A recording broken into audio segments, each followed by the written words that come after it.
शुरू। लक्ष्य crash course Bhojpur में आप सभी का पुनः एक बार स्वागत है। जैसा कि पिछले वीडियोज में मैंने प्रोज सेक्शन के जो सेकेंड लेसन थे भारत इज माई होम उस पर मैंने डिस्कस किया था, जिसमें उसमें ऑब्जेक्टिव क्वेश्चन किस प्रकार से आते हैं, आपको समरी के रूप में क्या क्या लिखना होता है उसको मैंने बताने का प्रयास किया था। चलिए हम लोग आज देखते हैं थर्ड लेसन, जिसका नाम है ए पिंच ऑफ स्नफ। इसके बारे में आप लोगों ने ज़रूर देखा होगा, सुना होगा, जाना होगा, लेकिन थोड़ा सा अपने तरफ से मैं कोशिश करता हूं कि जो आपके एग्जामिनेशन में क्वेश्चंस जो आ सकते हैं, जो आपको काम आ सकता है, उसमें मैं थोड़ा सा डिस्कस कर दूं इस पर। तो जैसा कि मैं हमेशा बोलता हूं कि आप लोग सबसे पहले समरी कंप्लीट करें। समरी कंप्लीट करते हैं तो then you will be capable to give the answer of any questions, either objective, either short type answer type का क्वेश्चंस एंड एनी टाइप का क्वेश्चंस आप लोग सॉल्व कर सकते हैं। तो पहले तो आप लोग इसके बारे में जानिए कि पिंच ऑफ स्नफ है क्या। जैसा कि प्रोज सेक्शन में दो तरह का लेसन होता है। एक होता है, हिंदी में कह सकते हैं कथात्मक, एक निबंधात्मक।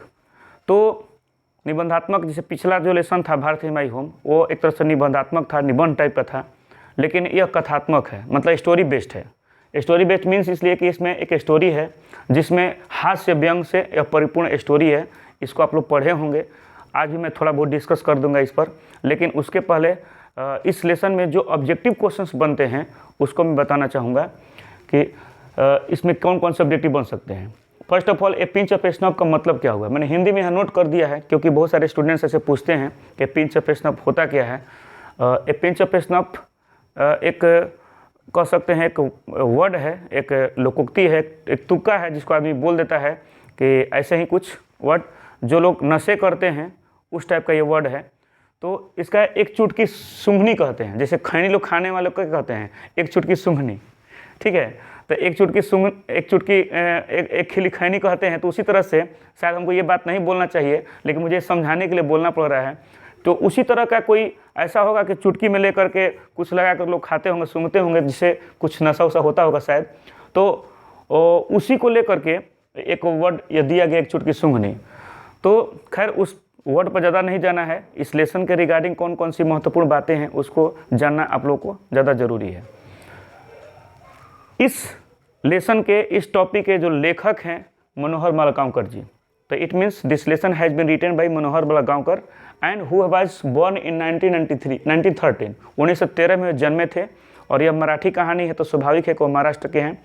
तो स्वाभाविक क्या है, ये सच्चाई भी है कि वे महाराष्ट्र में जन्मे थे और ये मनोहर मालगांवकर जी, और 1913 में। तो इससे दो ऑब्जेक्टिव हो गया कि यह जो लेसन है मनोहर मालगांवकर के द्वारा लिखा गया है, और मनोहर मालगांवकर कब जन्मे थे उस पर भी ऑब्जेक्टिव क्वेश्चन पूछ सकता है, जिसमें 4 ऑप्शन होंगे। तो मैं इसको बार बार डिस्कस इसलिए कर देता हूं कि 1913 आप लोग को याद रहेगा। इसके बाद जो उनको किस रूप में जाना जाता है, जैसे कि वो एक नोवेलिस्ट भी थे। नोवेलिस्ट मीन्स साहित्य लिखते थे, मोटी मोटी कहानी टाइप का किताब लिखते थे, और छोटी छोटी कहानियों के भी वो लेखक थे, जिनके जितने भी क्रिएशंस थे, जिनकी रचनाएं थीं, लगभग 25 पब्लिकेशंस में पब्लिश हो चुके थे। यहाँ पर मैंने नोट भी कर दिया है ताकि आप लोग देखेंगे तो वो दिमाग में रहेगा, क्योंकि उससे क्या होता है कि ऑब्जेक्टिव क्वेश्चंस आपको ज़्यादा सॉल्व करने में सुविधा होगी। तो कुछ महत्वपूर्ण उनका जो इम्पोर्टेंट वर्क है मैंने यहाँ पर नोट किया है। इम्पॉर्टेंट वर्क मीन्स क्या है कि जो बुक लिखते हैं, नोवेल लिखते हैं, चाहे कहानी लिखते हैं, उसमें जो उनका जो सबसे प्रसिद्ध जो कहानियाँ होती हैं, चाहे बुक्स होते हैं, चाहे नोवेल होते हैं, तो उसको भी ऑब्जेक्टिव क्वेश्चन बना करके परीक्षा में पूछे जाते हैं। तो मैंने इम्पोर्टेंट जो उनके जो क्रिएशंस थे मैंने लिखा है, जैसे डिस्टेंट ड्रम। तो डिस्टेंट ड्रम उनका बहुत ही महत्वपूर्ण है। तो हो सकता है ऑब्जेक्टिव क्वेश्चन के रूप में एग्जामिनेशन में पूछे कि यह किन के द्वारा लिखा गया है। तो आपको याद रखना होगा कि मनोहर मालगांवकर के द्वारा लिखा गया है। उसमें 4 ऑप्शन, 4 राइटर का नाम लिखे रहेंगे, लेकिन यह यहाँ पर डिस्कस मैं इसलिए बार बार कर दे रहा हूँ कि चारों वर्ड आपके दिमाग में छप जाने चाहिए कि ए पिंच ऑफ स्नफ के अंतर्गत मनोहर मालगांवकर जी के द्वारा जो हम लोग जो लिखा हुआ है वो चीज़ हम लोग सुने थे, जानते थे। तो distant drum, the princess, A bend of the Ganges and Bombay beware, ये चारों आप लोग नाम याद रखेंगे। मैं फिर एक बार रिपीट कर दे रहा हूँ कि distant drum, the princess, A bend in the Ganges and Bombay beware, ये चारों नाम याद रखेंगे चूँकि उनकी महत्वपूर्ण रचना है। इसको ऑब्जेक्टिव बनाकर प्रश्न किया जा सकता है। यह मिलान करने के लिए भी आता है, कभी कभी जो क्रिएशंस हैं और ऑथर का नाम उसमें भी काम आ सकते हैं, भरने के लिए भी आ सकता है। तो इस तरह से ऑब्जेक्टिव के रूप में कुछ भी किसी तरह से क्वेश्चन पूछा जा सकता है, इसलिए आपको याद रखना ज़्यादा जरूरी है। एक क्वेश्चन ऑब्जेक्टिव के रूप में और बनाया जा सकता है कि ए पिंच ऑफ स्नॉब कहाँ से लिया गया था। तो ऑब्जेक्टिव में बनाएगा, वो डॉट डॉट डॉट देकर फिल्म्स करने के लिए दे सकता है, या डायरेक्ट ऑब्जेक्टिव के रूप में पूछ सकता है। तो याद रखेंगे कि उनकी एक और भी संकलन था, एक जिसमें छोटी छोटी कहानियों का उसमें मतलब कि पूरा एकदम एडिशन किया हुआ था। तो उस छोटी छोटी कहानियों का जो संग्रह था, कलेक्शन था, उस बुक का नाम था contemporary Indian short stories in English. तो इसको आप लोग याद रखेंगे कि इस बुक से ये लिया गया था, ए पिंच ऑफ स्नॉब। तो जो contemporary Indian short stories in English है, उसमें बहुत सी उनकी छोटी छोटी कहानियाँ थी, और उसी कहानियों में से एक ए पिंच ऑफ स्नॉब भी था, जो आपके लेसन के रूप में यहाँ पर है। तो कुल मिलाकर के ऑब्जेक्टिव है। मैं ये नहीं कहता कि यह काफ़ी है। जो आप लेसन पढ़ेंगे तो हो सकता है एक आध दो ऑब्जेक्टिव और मिल जाए। साथ में जो पूरी स्टोरी को आप जान जाएंगे तो उसमें से भी बहुत सारे ऑब्जेक्टिव निकल सकते हैं। तो I always tell all of you that you have to study about the summary of the lesson, then you will be capable to give the answer of any question. तो summary is important। तो summary को आप जरूर study करेंगे एक बार किसी तरह से। मैं थोड़ा बहुत यहाँ पर 2-4 मिनट में मैं डिस्कस कर दूँ कि कहानी है क्या।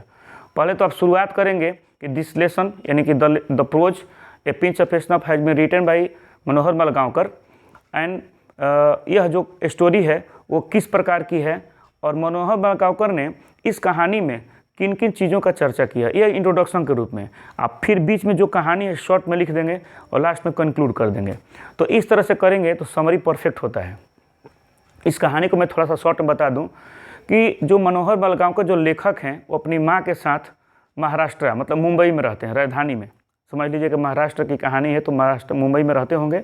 तो वो अपनी माँ के साथ रहते हैं। तो उनका जो मामा है उन्हीं का नाम है नानू काका। अब नानू काका से भी ऑब्जेक्टिव पूछा जा सकता है कि नानू काका किस लेसन के महत्वपूर्ण कैरेक्टर हैं। तो ये पिंच ऑफ स्नॉब आप याद रखेंगे। शायद उन्हीं को एक चुटकी सूंघने की आदत होगी, इसीलिए उसका नाम कहानी पड़ गया, पिंच ऑफ स्नॉब पड़ गया।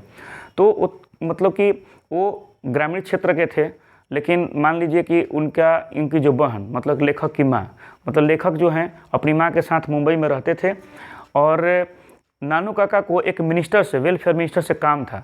तो वो मिलने के लिए जाते हैं मुंबई, लेकिन जो लेखक हैं वो कभी नहीं चाहते हैं कि हमारा कोई रिलेटिव आए, हमारे यहाँ रहे, मुझे डिस्टर्ब करे। स्वाभाविक है, जो लोग बड़े बड़े शहरों में रहते हैं उन्हें कोई डिस्टर्बेंस नहीं चाहते हैं लोग, क्योंकि दिक्कत होता है, उनके काम काज प्रभावित होते हैं, उनका रूम शेयरिंग प्रभावित होता है, बहुत सारी चीज़ें दिक्कत होती हैं।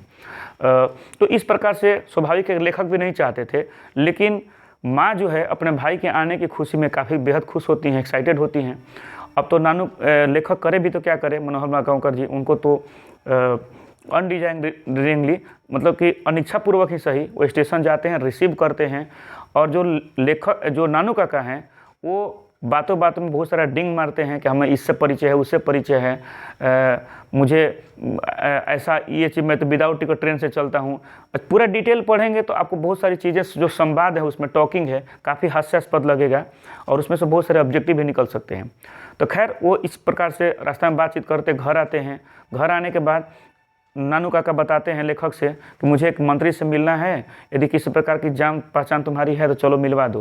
हालांकि ये तो पला झाड़ते हैं शुरू में, लेकिन अब तो मामा हैं तो रिस्पेक्ट तो करना ही है। तो वो जा करके वो मंत्री से मिलवाने की कोशिश करते हैं, लेकिन जब अब मंत्री के यहाँ जाते हैं तो मंत्री मिल नहीं पाते हैं। 2-3 घंटा इंतजार करने के बाद भी मंत्री जी का पी आके कहता है कि आप आइए, 3 दिन बाद आइए। तो ये भी थोड़ा मम्बलिंग करते हुए अपना वापस हो जाते हैं घर पर, लेकिन एक प्लान क्रिएट करते हैं कि आखिर मंत्री से मिला कैसे जाए। तो इसके बाद जिस पार्टी की सरकार है उस पार्टी के जो बॉस है वो उनसे मिलने की कोशिश कर, बॉस मतलब कि जो अध्यक्ष होते हैं पार्टी के, उनके बेटे से लेखक का कोई जान पहचान होता है। तो इसके माध्यम से चैनल बना करके वो बॉस से जाकर मिलते हैं, और काफ़ी नाटकीय तरीके से मिलते हैं, पूरा वेल ड्रेस्ड होकर के एक आउटलैंडिश से एक भव्य गाड़ी मंगाते हैं भाड़े पर, और ये दिखाने की कोशिश होती है कि हम लोग छोटे मोटे आदमी नहीं हैं।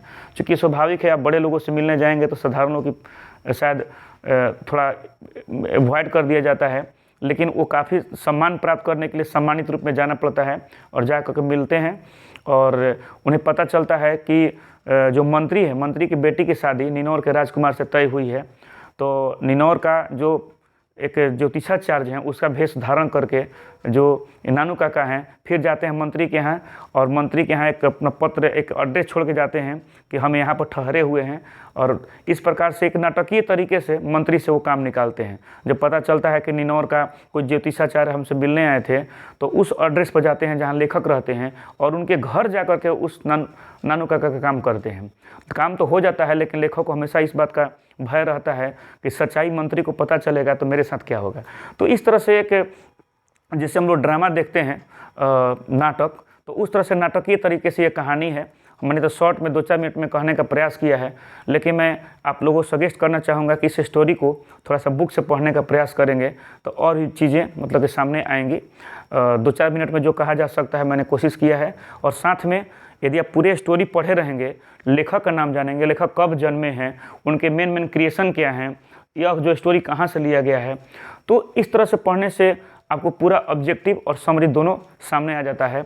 और साथ ही यदि जो एक्सप्लेन करने के लिए जो क्वेश्चन आते हैं, कोई लाइन दे देगा उसी का और कहेगा कि इसको एक्सप्लेन करें, तो उसमें आप एक्सप्लेन कर सकते हैं कि यह लाइन जो है इस लेसन से लिया गया है, इसके लेखक ये हैं और लेखक ने इस लाइन के माध्यम से ये बातें कहने की कोशिश की है। तो इस प्रकार से आप लोग किसी भी प्रश्न का उत्तर दे सकते हैं इस तरह से थ्रोली पढ़ेंगे। तो आज के लिए मैं इतना ही यहाँ पर स्टॉप करता हूँ, फिर हम लोग मिलते हैं नेक्स्ट इम्पॉर्टेंट लेसन के साथ। तब तक के लिए बहुत बहुत धन्यवाद। Thank you.